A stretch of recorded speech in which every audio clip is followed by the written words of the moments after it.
നമസ്കാരം.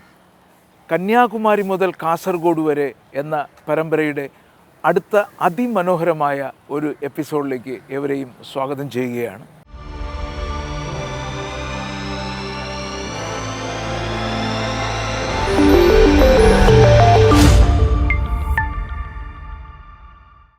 ഞങ്ങൾ കുറച്ച് ആഴ്ചകളായിട്ട് തിരുവനന്തപുരത്തിൻ്റെ വിശേഷങ്ങളാണ് പറഞ്ഞുകൊണ്ടിരുന്നത്. തിരുവനന്തപുരത്തെ വിശേഷങ്ങൾ ഇനിയും പറയാനുണ്ട്. കുറച്ച് കൂടിപ്പോയെന്ന് നമുക്ക് തന്നെ അറിയാം, നമ്മൾ ചെയ്തത് തന്നെ. കാരണം അത് നമ്മളുടെ സ്ഥലമായതുകൊണ്ടാണ്. മാത്രവുമല്ല, കന്യാകുമാരി മുതൽ കാസർഗോഡ് വരെയുള്ള യാത്ര എന്ന് പറയുന്നത് കുറച്ച് നീളം കൂടിയതാണ്. അപ്പോൾ ഓരോ ഡിസ്ട്രിക്റ്റും നമുക്ക് ഇത്രയും അധികം സമയം സ്പെൻഡ് ചെയ്താൽ കുറേ നാളത്തെ എപ്പിസോഡ് വരുന്നത് കൊണ്ട് ഞങ്ങൾ ഒന്നുകൂടെ ഒന്ന് സ്പീഡപ്പ് ചെയ്ത് പോകാനാണ് താല്പര്യപ്പെടുന്നത്. അപ്പോൾ ഇന്ന് ഞങ്ങൾ തിരുവനന്തപുരത്ത് നിന്ന് കൊല്ലത്തേക്ക് പോവുകയാണ്. കൊല്ലത്ത് പോകുമ്പോൾ നമുക്ക് NH കൂടെ പോവാം. NH കൂടെ പോയി കഴിഞ്ഞാൽ പെട്ടെന്ന് കൊല്ലത്തെത്തും. പക്ഷേ ഈ മനോഹരമായ കാഴ്ചകൾ കാണണമെങ്കിൽ ഞങ്ങൾ തീരദേശ റോഡ് വഴിയാണ് പോകുന്നത്. ചിറയൻകീഴ്, ഇപ്പോൾ നമ്മൾ എത്തിയിരിക്കുന്നത് മുതലപ്പുഴി എന്ന് പറയുന്ന അതിമനോഹരമായ സ്ഥലമാണ്. ഇത് വളരെ അധികം ആൾക്കാർ ഇപ്പോൾ ആകർഷിച്ചു കൊണ്ടിരിക്കുന്ന ഒരു സ്ഥലം കൂടിയാണ്. കാരണം ഇവിടെ കടലും കായലും എല്ലാം ചേരുന്ന സ്ഥലമാണ്. ഇവിടെ ഫിഷിംഗ് ഹാർബറുണ്ട്. ഇത് എല്ലാം കൂടെ ചേർന്ന് വരുമ്പോൾ മനോഹരമായി ഡെവലപ്പ് ചെയ്തുകൊണ്ടിരിക്കുന്ന ഒരു സ്ഥലമാണ് ഈ മുതലപ്പുഴി എന്ന് പറയുന്നത്. നമ്മൾ മുതലപ്പുഴി വഴി വർക്കല, ഇടവ, കാപ്പിൽ, പരവൂർ, ഈ തീരദേശം വഴി ഏതായാലും അതിമനോഹര കാഴ്ചകൾ നിങ്ങൾക്ക് ഇതിലൂടെ കാണാൻ കഴിയും.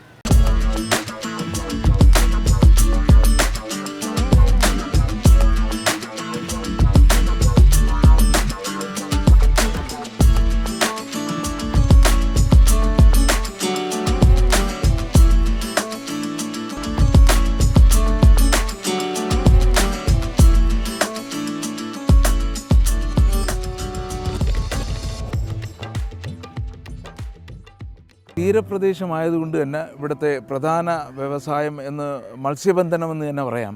ഏതായാലും ഇവിടെ മത്സ്യബന്ധനത്തിൻ്റെ ബോട്ടുകളൊക്കെ വരുന്നുണ്ട്. നമുക്ക് അതിൻ്റെ ദൃശ്യങ്ങളിലൂടെ ഒന്ന്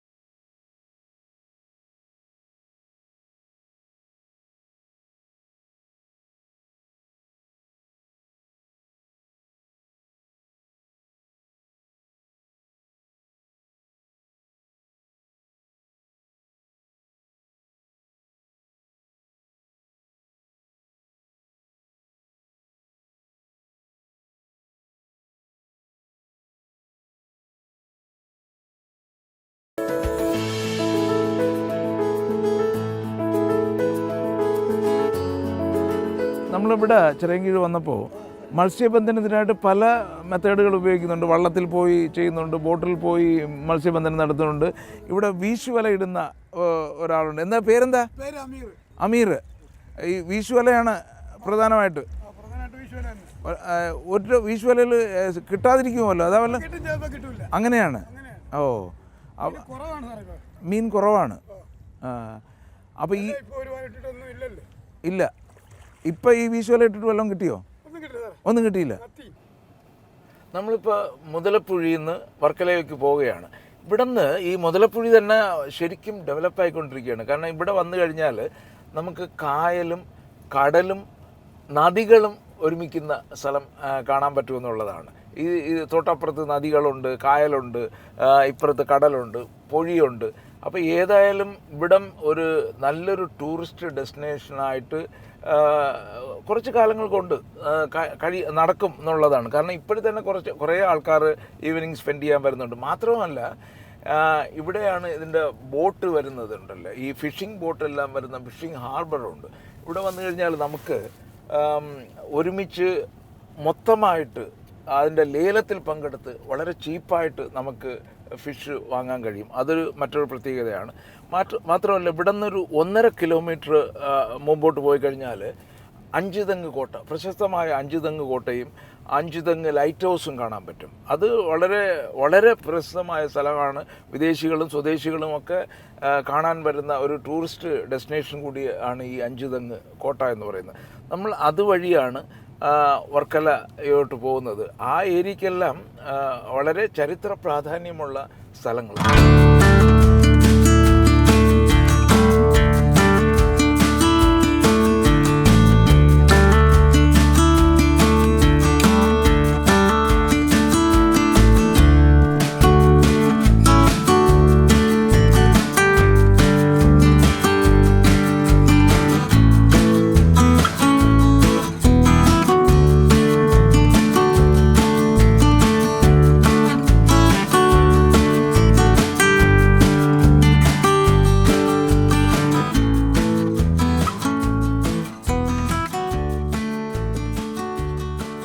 ചിറയൻകീഴ് ശാർക്കര അമ്പലം കഴിഞ്ഞു വന്നപ്പോൾ പുളിമൂട്ടിക്കടവ് എന്ന് പറയുന്ന ഒരു സ്ഥലമുണ്ട്. അത് നല്ലൊരു ടൂറിസ്റ്റ് ഡെസ്റ്റിനേഷനാണ്. അത്ര പ്രൊമോട്ട് ചെയ്യപ്പെട്ടിട്ടില്ല എന്ന് തോന്നുന്നു. ഇവിടെ വന്നാൽ ബോട്ടിങ്ങിനുള്ള സൗകര്യമുണ്ട്. ഈ ബോട്ടിൽ കയറി കഴിഞ്ഞാൽ പല സ്ഥലത്ത് പോകാമെന്നാണ് പറയുന്നത്. 4 മണിക്കൂർ 6 മണിക്കൂറുള്ള സ്ഥലങ്ങളിൽ പോയിട്ട് പല പല തുരുത്തുകളിൽ പോകാനുള്ള സംവിധാനമുണ്ടെന്നും പറയുന്നു. നമുക്ക് ഏതായാലും ബോട്ടിൽ കയറി പുളിമൂട്ടിക്കടവിലെ ബോട്ടിലൊന്ന് കയറിയിട്ട്, ഇത് ഗവൺമെൻറ് സർവീസാണ് ബോട്ടെല്ലാം അറേഞ്ച് ചെയ്തിരിക്കുന്നത്. നമുക്ക് ഈ ബോട്ടിലൊന്ന് കയറിയിട്ട് ഇതിൻ്റെ ചുറ്റും ഒന്ന് കണ്ടിട്ട് വരാം.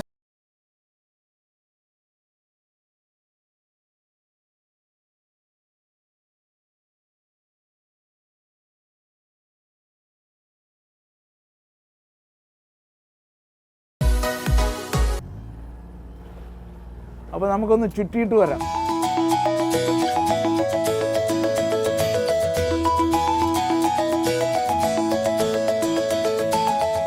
നമ്മൾ സാധാരണ ഇത്തരത്തിലുള്ള ഒരു ബോട്ട് റൈഡൊക്കെ വേണമെങ്കിൽ നമ്മൾ ആലോചിക്കും തേക്കടി പോകണം, അല്ലെങ്കിൽ മൂന്നാർ ആ ഏരിയയിലൊക്കെ പോകണമെന്നൊക്കെ വിചാരിക്കാം. പക്ഷേ നമ്മുടെ വീടിൻ്റെ തൊട്ടടുത്ത് തന്നെ ഇതിനുള്ള സംവിധാനങ്ങളുണ്ട് എന്നുള്ളതാണ് സത്യം. നമ്മളിപ്പോൾ കേരളം എന്ന് പറയുമ്പോൾ ഇത് മാത്രമല്ലല്ലോ നദി, എത്രയോ നദികളില്ലേ. അപ്പോൾ ഓരോ നദിയുടെ തീരത്തും ഇതിനുള്ള സംവിധാനമുണ്ട്. ഓരോ തീരപ്രദേശത്തും കടൽ തീരങ്ങളുണ്ട്.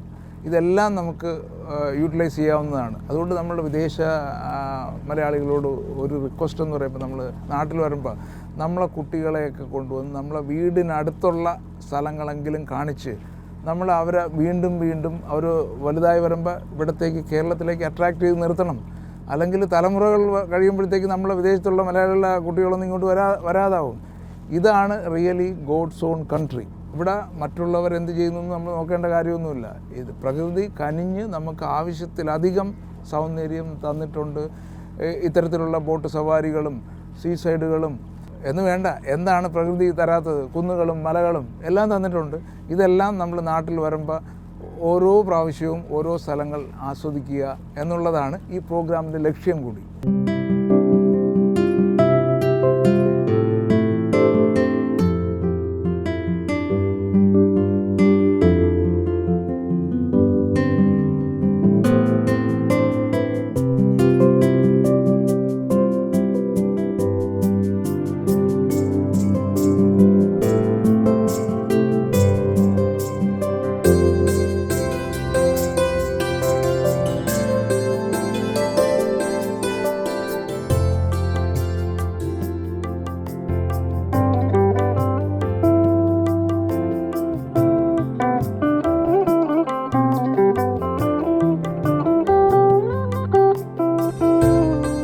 നദി എന്ന് പറയുന്നത് വാമനപുരം നദി. ഇത് വരുന്നത് പൊന്മുടിയിൽ നിന്ന് ഉത്ഭവിക്കുന്ന നദി എന്നാണ് പറയുന്നത്. അപ്പോൾ അവിടെ നിന്നേ വന്ന് ഇതിവിടെ വന്ന് കടലിൽ ചേരുന്ന സ്ഥലമാണ്. നമ്മൾ നേരത്തെ കണ്ട സ്ഥലമുണ്ടല്ലോ, വന്ന് കടലും നദിയും ചേരുന്ന സ്ഥലം നമ്മൾ നേരത്തെ കണ്ടിരുന്നു. ആ നദിയാണിത്. ഈ കാണുന്ന ഒരു ചെറിയ തുരുത്ത് പോലെയുള്ളൊരു സ്ഥലമാണ്. അതിൻ്റെ തൊട്ടപ്പുറത്ത് കാണുന്ന കടലാണ്. അപ്പോൾ നമുക്ക് ഇവിടെ പെട്ടെന്ന് തന്നെ തോന്നുന്ന ഒരു കാര്യം എന്ന് വെച്ചാൽ, നമുക്ക് ജലഗതാഗതം കേരളം ഇനിയും ഉപയോഗപ്പെടുത്തിയിട്ടില്ല എന്നുള്ളതാണ് സത്യം. ഇതിൻ്റെ സാധ്യതകൾ വളരെ വലുതാണ്. ട്രാഫിക്കില്ല, വളരെ പെട്ടെന്ന് ഇതങ്ങ് ട്രിവാൻഡ്രം എയർപോർട്ട് വരെ ഇതുവഴി പോയാൽ എത്തുമെന്നാണ് പറയുന്നത്. വള്ളക്കടവ് എന്ന് പറയുന്ന സ്ഥലത്ത് നമുക്ക് ഇതുവഴി പോയി കഴിഞ്ഞാൽ എത്താൻ കഴിയും. ഇതിപ്പോൾ പെരുമാതുര എത്താറായി. പെരുമാതുരയിലൊക്കെ ഇപ്പോൾ പ്രൈവറ്റ് പാർട്ടികൾ ബോട്ട് സർവീസ് തുടങ്ങിയിട്ടുണ്ട്. കുറച്ച് നാൾ കഴിയുമ്പോൾ ഇവിടെയും നല്ല പ്രൊമോട്ട് ആവുമെന്ന് വിചാരിക്കുന്നു. ആലപ്പുഴ എന്ന് പറയുന്നത് ഇതുപോലെയുള്ളൊരു സംവിധാനവും ടൂറിസ്റ്റുകളെ കൊണ്ട് മാത്രം ഡെവലപ്പ് ചെയ്യുന്ന സ്ഥലമല്ലേ. അപ്പോൾ അത്തരത്തിലുള്ള സാഹചര്യം ഇവിടെ തന്നെ ഉണ്ടെന്ന് വരുമ്പോൾ കാണുമ്പോൾ അറിയാമല്ലോ. തന്നെ ഉണ്ട്, ഇഷ്ടംപോലെ സ്ഥലങ്ങളുണ്ട്. ഇത് കണക്ക് ഉണ്ട്, നമുക്കിവിടെ ഡെവലപ്പ് ചെയ്ത് ഇഷ്ടംപോലെ സ്ഥലങ്ങളുണ്ട്. അവിടെ ഞങ്ങൾ നേരത്തെ പോയിരുന്നു, ഫിഷിൻ്റെ അടുത്തു. ഇവിടെ കായലിൻ്റെതാണോ അതോ ഇവിടെയും കടലിൻ്റെ തന്നെയാണ് വരുന്നത്. അതിമനോഹരമായ ഒരു ദൃശ്യമാണ് ഇവിടെ കാണുന്നത്. നമുക്ക് ഒരുപക്ഷെ കേരളത്തിൻ്റെ പല ഭാഗങ്ങളിലും ഇത്തരം ഒരു ദൃശ്യം കാണാൻ അപൂർവ.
ചിറയൻകീഴ് വന്നപ്പോൾ പുളിമൂട്ടിൽ കടവിൽ വന്ന് നമ്മളൊരു ബോട്ട് സവാരിയും നടത്തി. അപ്പോൾ ഇത്തരത്തിലുള്ള സ്ഥലങ്ങൾ കേരളത്തിൽ അങ്ങോളം ഇങ്ങോളം ഉണ്ട് എന്നുള്ളതാണ് സത്യം. നമുക്ക് ഈ ബോട്ട് സവാരിക്ക് ശേഷം ഇവിടെ ഒരു 5 തെങ്ങ് കോട്ടയുണ്ട്, നമുക്ക് അങ്ങോട്ടേക്ക് പോവാം. രാജീവേ, നമുക്കിവിടെ കോട്ടയും എത്തി, മറ്റേ ലൈറ്റ് ഹൗസും എത്തി. അപ്പോൾ ഇവിടെ എവിടെയെങ്കിലും ഒന്ന് നിർത്തിയിട്ട് ചെറുതായിട്ടൊന്ന് കവർ ചെയ്തിട്ട് പോവാം. കാര്യം ഇവിടെ ഇതിനകത്ത് കയറി നമുക്ക് എക്സ്പ്ലോർ ചെയ്യാൻ പറ്റും, പക്ഷേ കുറച്ച് ടൈം എടുക്കും. നമുക്ക് ലൈറ്റ് ഹൗസിൻ്റെ മുകളിലും കയറാൻ പറ്റും. അങ്ങോട്ട് പോയി കഴിഞ്ഞാൽ നമുക്ക് ഏതായാലും ഇവിടെ ഒന്ന് ഇറങ്ങിയിട്ട് ചെറുതായിട്ടൊന്ന് കവർ ചെയ്തിട്ട് പോവാം. ഞങ്ങൾ തിരുവനന്തപുരത്ത് നിന്ന് കൊല്ലത്തേക്ക് പോകുമ്പോൾ തീരദേശ റോഡ് എടുത്തതിൻ്റെ പ്രധാന കാരണം തന്നെ ഇതാണ്. നമുക്കിവിടെ ഇപ്പോൾ 5 തെങ്ങ് കോട്ടയും ലൈറ്റ് ഹൗസും ഒക്കെ കാണാം. ഇതുവഴി നമുക്ക് കായ്ക്കര വഴി വർക്കല പോയിട്ട് വർക്കല ബീച്ച്, പാവനാശത്ത് പോവാം, ബീച്ചിൽ പോവാം. എല്ലാത്തിനും പറ്റിയ ഒരു റോഡാണിത്. ഇതിനകത്തൊക്കെ കയറിയാൽ നമുക്ക് ഇവിടുത്തെ ചരിത്രങ്ങളറിയാം. പണ്ട് ഡച്ചുകാർ വന്ന സമയത്തുള്ളതും പിന്നെ കുറേ ചരിത്രങ്ങളും കൂടെ ഉണ്ട്. ചരിത്രങ്ങൾ പഠിക്കണമെങ്കിലും ഇവിടെ വന്ന് കുറച്ച് എക്സ്പ്ലോർ ചെയ്താൽ നമുക്ക് പഠിക്കാൻ കഴിയുന്ന കാര്യം കൂടിയാണ്.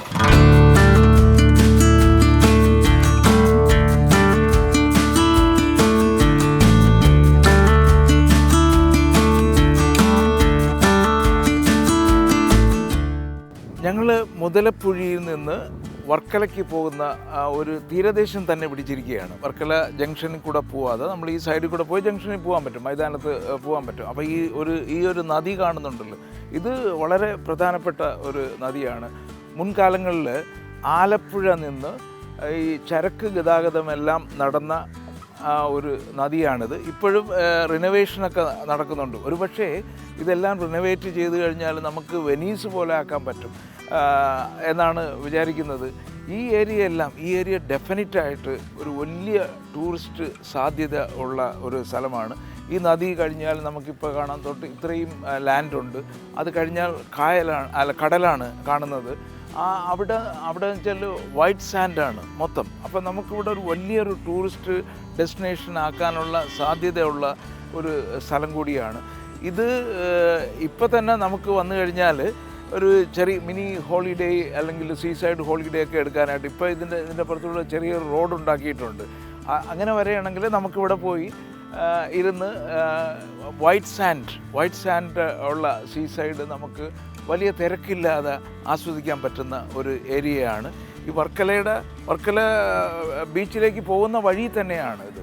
ചിറയൻകീഴ്, മുതലപ്പുഴി തുടങ്ങി ആ സൈഡിലൂടെ വന്ന് ഈ നദിയുടെ കരയിൽ കൂടെ നമുക്ക് വർക്കല മൈതാനത്ത് പോയി ചേരാൻ പറ്റും.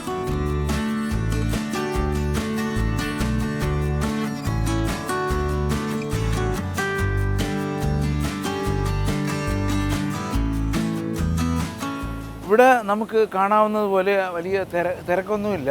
ഈവനിങ്ങിൽ വന്നാലും ഇവിടെ നമുക്ക് കാറ് തൊട്ടടുത്ത് വരെ വരും. കാറിൽ നിന്ന് ഇറങ്ങി കുറച്ച് നേരം ഇവിടെ മണൽ തീരത്തൊക്കെ ഇരുന്നിട്ട് നല്ല വൈറ്റ് സാൻഡ് ആയതുകൊണ്ട് നമുക്ക് ശരിക്കും എൻജോയ് ചെയ്യാൻ പറ്റിയ ഒരു തീരപ്രദേശം കൂടിയാണ് ഈ വർക്കലയ്ക്ക് പോകുന്ന വഴി.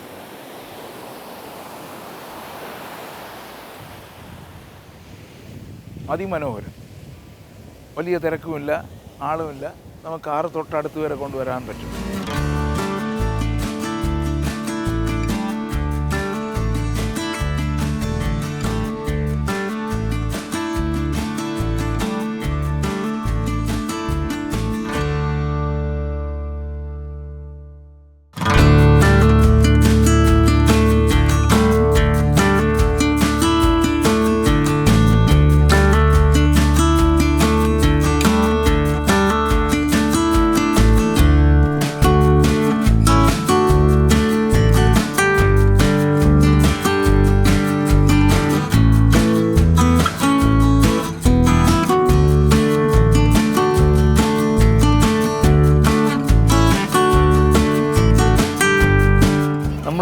തിരുവനന്തപുരത്ത് നിന്ന് തീരദേശം വഴി ഇപ്പോൾ വർക്കല പാപനാശത്ത് എത്തിയിരിക്കുകയാണ്.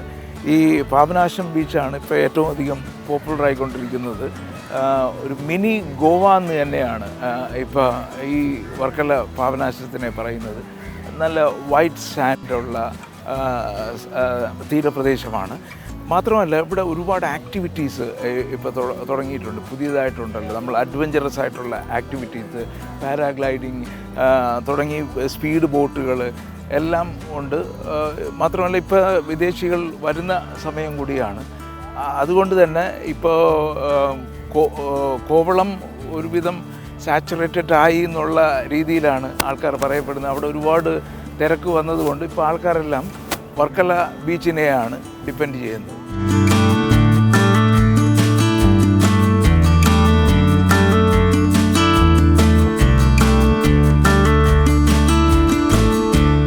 ആൾക്കാർ ഇവിടെ നിന്ന് ബോട്ടിൽ കൊണ്ടുപോയി അവിടെ കൊണ്ടുപോയി പാരാഗ്ലൈഡിംഗ് ഉണ്ട്. അത് മാത്രമല്ല മുകളിലോട്ട് പോകണ്ട എന്ന് ആഗ്രഹിക്കുന്നവർക്ക് ജസ്റ്റ് സെറ്റി പോലെ ഇരുത്തിയിട്ട് ഇവിടെ നിന്ന് കടലിൻ്റെ ഉള്ളിലേക്ക് കൊണ്ടുപോയിട്ട് സെറ്റിയിൽ ഇങ്ങനെ വലിച്ചുകൊണ്ട് പോകുന്ന ഒരു ഗെയിമും ഉണ്ട്.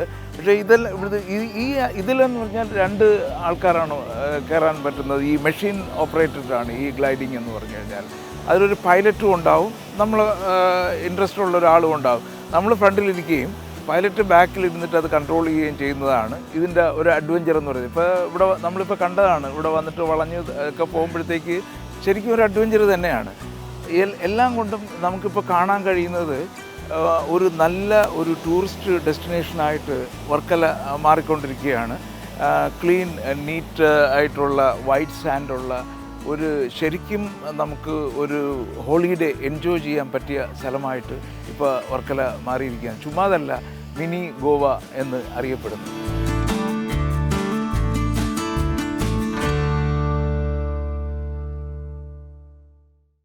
ഞങ്ങൾ വർക്കല ബീച്ചിൽ നിന്ന് ഇനി പോകുന്നത് ക്ലിഫിലേക്കാണ്. വർക്കല തന്നെ ഇതിപ്പോൾ നമുക്ക് താഴെ ഇറങ്ങി പെട്ടെന്ന് സ്ട്രൈറ്റ് അവേ കടലിൽ പോകാവുന്ന ഒരു സ്ഥലമാണ്.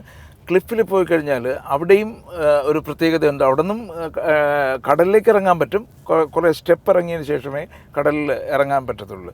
പക്ഷേ എന്നാലും അവിടെ പോയാലും അവിടെ നമുക്കൊരു ഹോളിഡേ ശരിക്കും ഡെവലപ്പ് ചെയ്തതായിട്ട് അവിടെ കാണാൻ കഴിയും. അവിടെ കുറേ കച്ചവടങ്ങളും വിദേശികളെയൊക്കെ നമുക്ക് അവിടെയും കാണാൻ പറ്റും. നമ്മളിവിടെ നിന്ന് വർക്കല പാപനാശം ബീച്ചിൽ നിന്ന് ക്ലിഫിലേക്കാണ് പോകുന്നത്.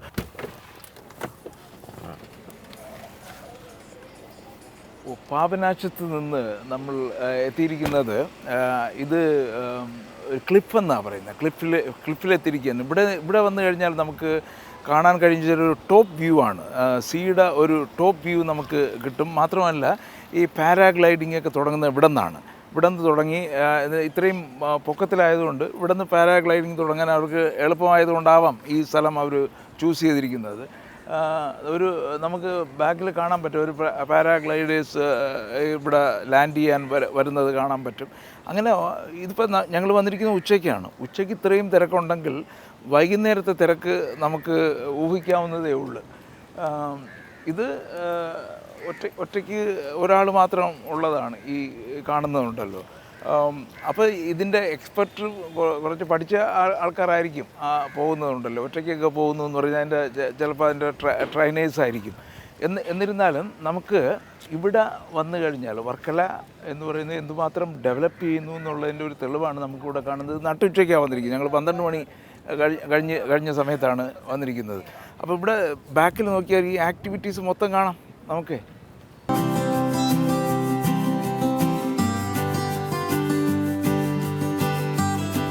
വർക്കല ഹെലിപാഡിൻ്റെ സൈഡിലൂടെ ഒരു നടപ്പാത ഒരുക്കിയിട്ടുണ്ട്. അത് ഒരുപക്ഷെ കാപ്പിൽ വരെ പോകാമെന്നാണ് പറയുന്നത്. മുമ്പൊക്കെ നമ്മളിവിടെ വരുന്ന സമയത്ത് വെറും മുട്ടക്കുന്നുകളായിരുന്നു. അതെല്ലാം മാറി ഒരുപക്ഷെ കോവളത്തിന് തന്നെ വെല്ലുന്ന രീതിയിലാണ് വർക്കല ക്ലിഫിൽ നിന്നും കാപ്പിൽ വരെയുള്ള ഈ ഒരു നടപ്പാത ഒരുക്കിയിരിക്കുന്നത്. ഇവിടെ നമുക്ക് ആയുർവേദ ചികിത്സാ കേന്ദ്രങ്ങളും ദന്തൽ ചികിത്സാ കേന്ദ്രങ്ങളും പിന്നെ ഈ ഹോം സ്റ്റേ പോലെയുള്ള ചെറിയ ചെറിയ വീടുകൾ കെട്ടിയിട്ടുള്ള സൗകര്യങ്ങളും ഒരുക്കിയിട്ടുണ്ട്. 2 വശത്തുമായിട്ട് ഇങ്ങനെ ഗിഫ്റ്റ് ഷോപ്പുകളും എല്ലാം ഒരുക്കി ഒരു റിയൽ ഹോളിഡേ ഡെസ്റ്റിനേഷൻ്റെ മൂഡ് ഇവിടെ വർക്കല ക്രിയേറ്റ് ചെയ്യാൻ കഴിഞ്ഞു എന്നുള്ളതാണ് ഒരു സന്തോഷമായിട്ട് പറയാനുള്ളത്. ഒരുപക്ഷെ വർക്കല താമസിക്കുന്നവരും ഇതിൻ്റെ പരിസര പ്രദേശത്ത് താമസിക്കുന്നവർക്ക് പോലും അറിയാൻ പറ്റുന്നോ എന്ന് അറിയുന്നില്ല. അത്രത്തോളം ഡെവലപ്മെൻറ്റാണ് വർക്കല ഹോളിഡേക്ക് വേണ്ടി ചെയ്തുകൊണ്ടിരിക്കുന്നത്.